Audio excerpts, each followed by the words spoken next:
Okay, so I realized I made a bit of a mistake. You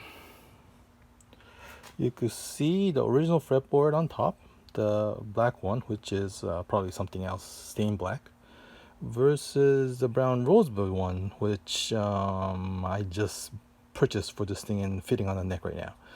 So if the first fret or the zero fret or the nut part is correct, I'm slightly off as it comes down, which was puzzling at first, but looking at the scale length so basically I thought it was a 25.5-inch scale. So this is the 12th fret right here. So basically it'd be 12.5 and a 16th. So that would be 25 and 1/8 inch scale is the original scale for the Silvertone, whereas I got 25.5-inch scale. So you see things are slightly off to a point where the overhang, so this length of this tongue is based on let's see, up to this line here, I think. I'm not really sure anymore. And then I figured, hey, there's a little bit of outline of sunburn, so that must be the fretboard hanging over. But it is a little bit different. So now, so it's basically 25.1/8, but I'm gonna go ahead and convert it to a 25.5 because it's not that important. All right, and it's not settling. I don't know why. So basically, I got a fretboard overhang, which is probably a little bit bigger than I thought it was going to be. In any case, so putting that behind me, let's see, I got positioning pins. So it kind of looks like that. So the final fret, which I think is the 19th fret, is overhanging over the tongue. So be it. So what I'm doing here is basically cutting the fretboard to size, basically centering the fretboard. Right.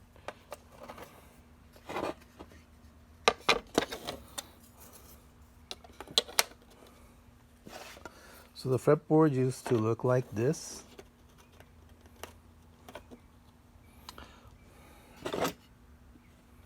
So it needed to get trimmed. Normally it's not a major thing because you just cut the fretboard to the size you like. The neck usually isn't finished, and then you just sand it all down to make it smooth on the side. But in this case, this thing's already finished, so I can't really sand down the side of the neck. So I had to make a very precise fretboard. And what I did basically was determine the center point of the neck, and I put in 2 brads here. Brad nails. Where's the other one? Right here.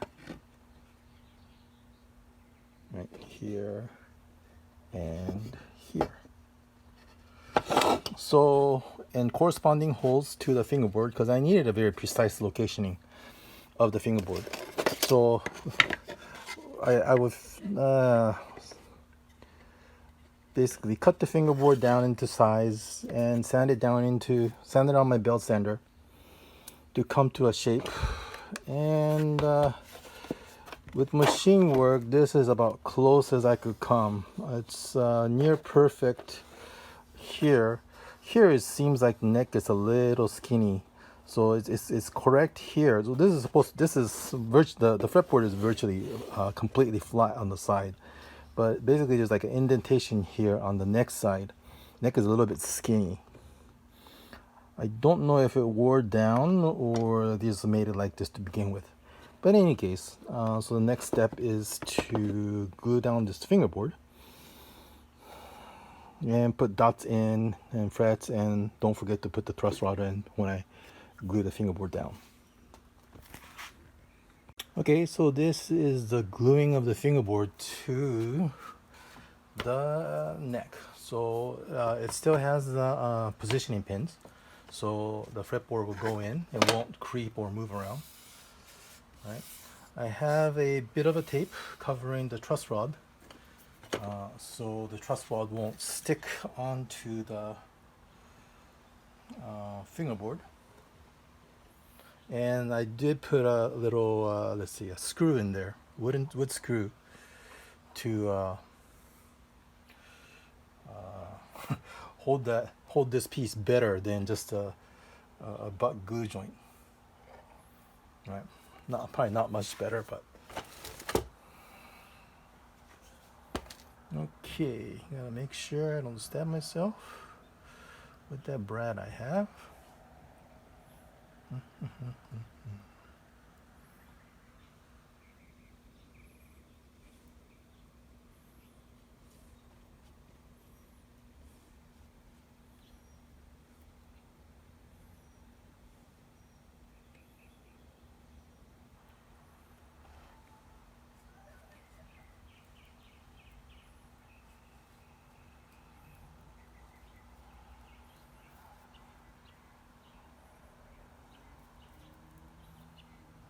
Okay, so the truss rod is in there. Just kind of reminding myself to make sure that,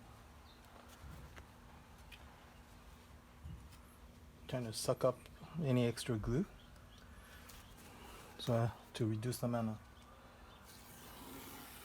squeeze out. Removing that tape.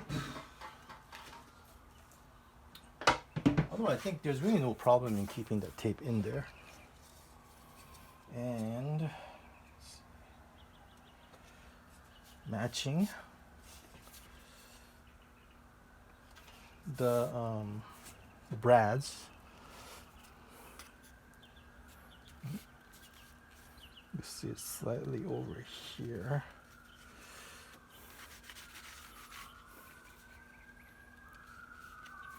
And then rubber band. Big rubber band that I actually paid for. I don't know if you're going to be able to see this.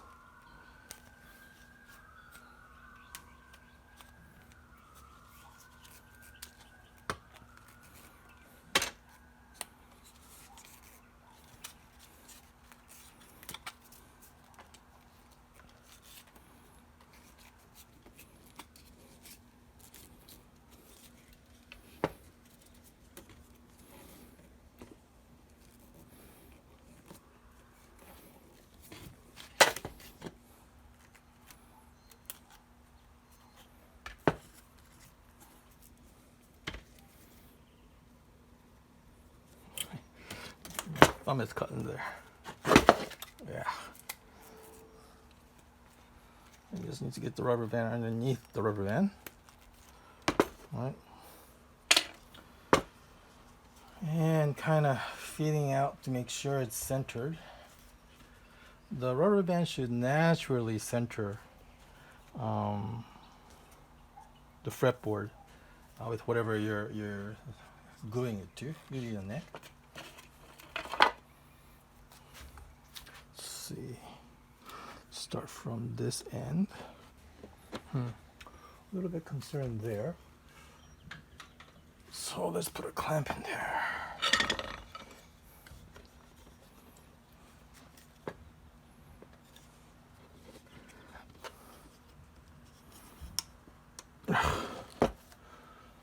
And I'll clamp it in a few more places for good measures, especially the beginning part and the ending part. Maybe I'll just use a spring clamp here.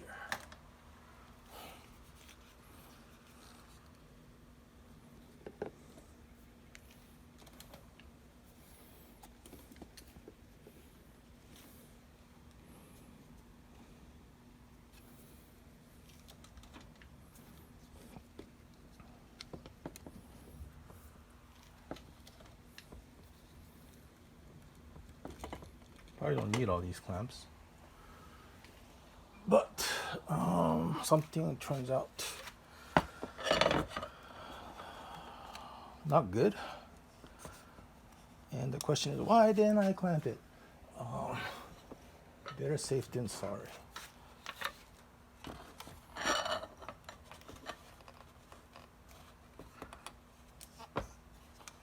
Okay. I don't know how much of it fit into the screen, but there it is. Right. So let it sit overnight and come back later. Okay, so the fretboard has been successfully glued on to the neck. There's a few gaps. I think a wear gap that I'm gonna have to repair. Probably just fill it in with yellow glue or something like that. The original, let's see, fingerboard, let's see, had the dots. These are faux pearls, or mother of toilet seat, I guess, which I thought for about 5 seconds of just drilling it out, or actually drilling it from the underside and pushing it out to reusing it, but it is so unattractive. I decided to go another way. So what I have done is, I should have probably took a video of it before it went in, but these are full turquoise.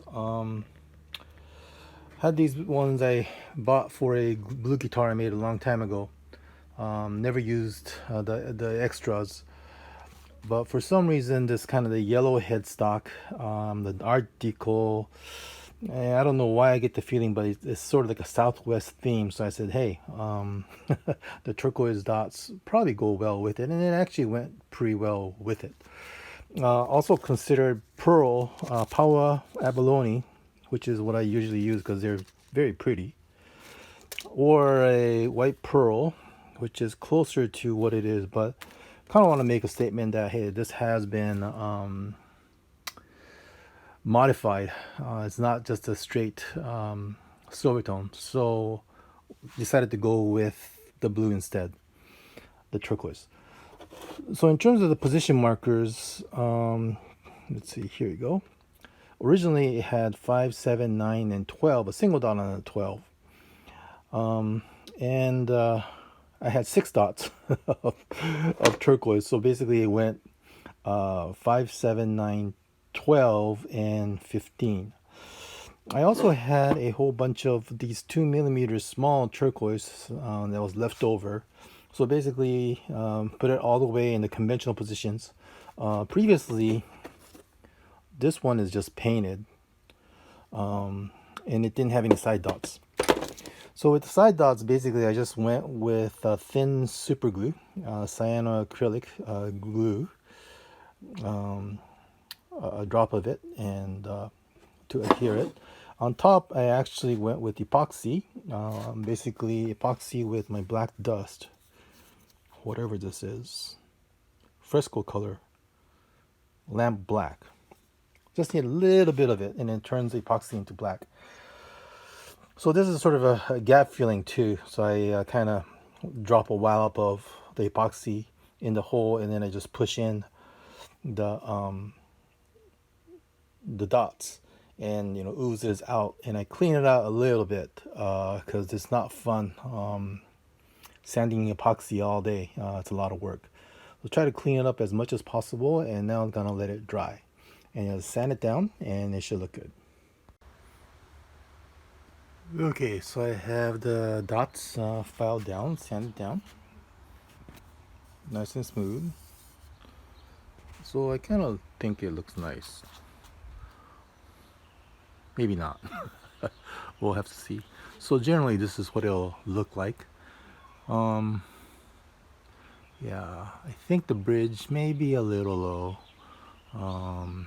which means I need to work on the neck angle, which I don't think I will, or raise the bridge, which I think is the direction I'm heading towards at this point. We'll have to see how this all fits in. You go looking more like a guitar. Let's see. So the neck has been fretted. Let's see. The side, the end has been filed down, so I don't cut my fingers, and also it's been rounded off. the top of the fret has not been dressed yet. Then I installed the neck onto the guitar, basically the dovetail. Added a few shims underneath this, which may not be visible because I pushed it in a bit.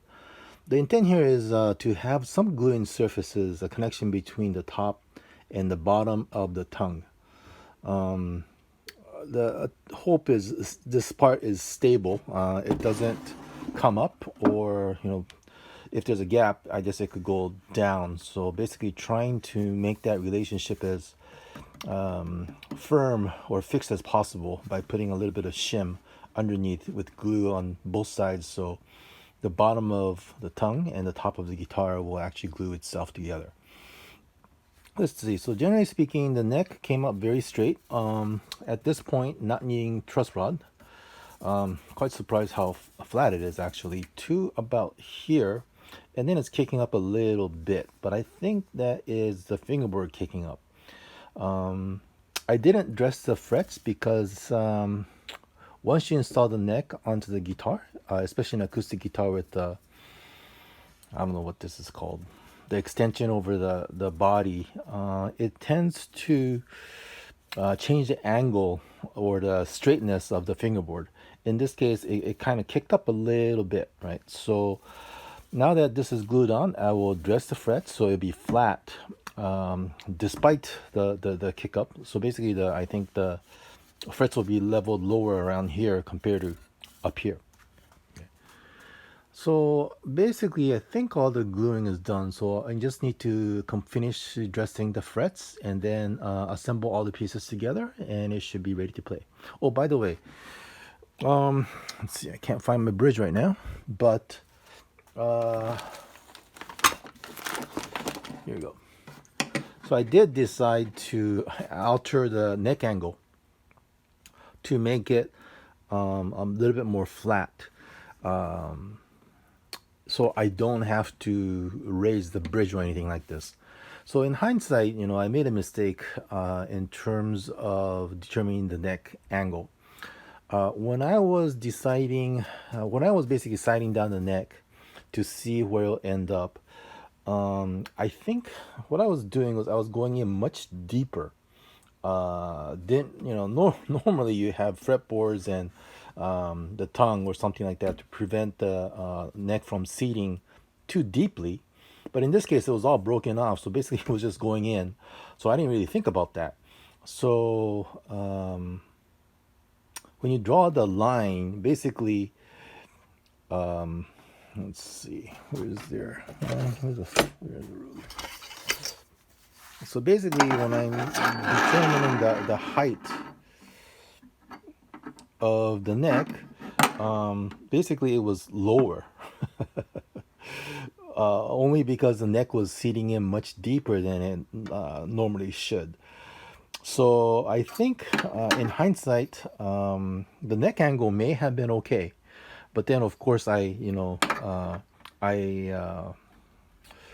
increased the I don't know what is it called, the angle, to get more string height over the bridge, but I don't think that was necessary. So if I would have just kept it the neck set the way it was originally, I probably didn't have to do extra work. Anyways, I think I got into the false belief of having to do the set to reset the neck angle because when the body was all apart and I was trying to get a rough read on the angle on everything, it showed that basically the angle was too flat, right, on the guitar. But anyways, it is what it is. So the Silvertone H702, I think it was, is finally done. It plays very nice. It sounds very good. Much better than I thought it was gonna be. I thought it was gonna be pretty much a junk guitar, but it's playable and I enjoy playing it. Going from the top, the Silvertone Art Deco logo, the truss rod cover, the nut. It's actually the original nut. I didn't have to file it or anything. I just put it in and it's set up correctly. I believe it's bone. I'm not 100% sure. turquoise dot markers going down to the guitar body. The bridge is, let's see, the scale is almost a 3/8 inch longer, so roughly 3/8 inch, I guess. The bridge is back this way. One thing I noticed is if you look at the 6th string, it's kind of right over the thumb wheel. The first string is right over the thumb wheel, but if you look at the 6th string, it's just barely touching the thumb wheel. So if anything, the strings are shifted this way on the bridge. You can see from the old marking to the new marking, the neck is pointed a little bit this way. I didn't bother fixing it. So here is a tailpiece. So everything is original except the fretboard and the installation of the truss rod, and of course the truss rod cover.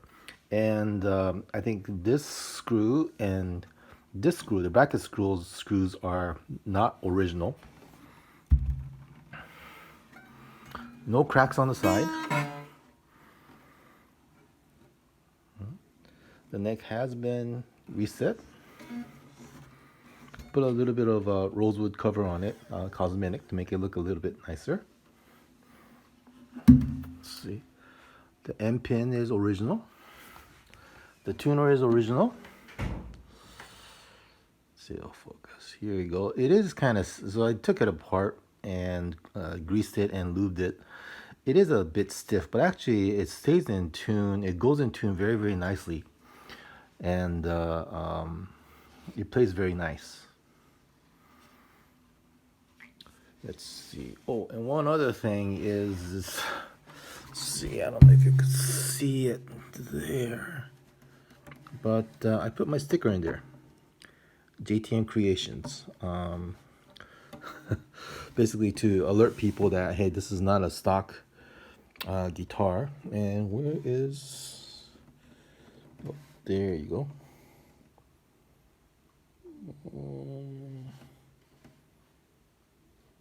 2093 H702. Okay, anyways, that's it. Thanks for watching.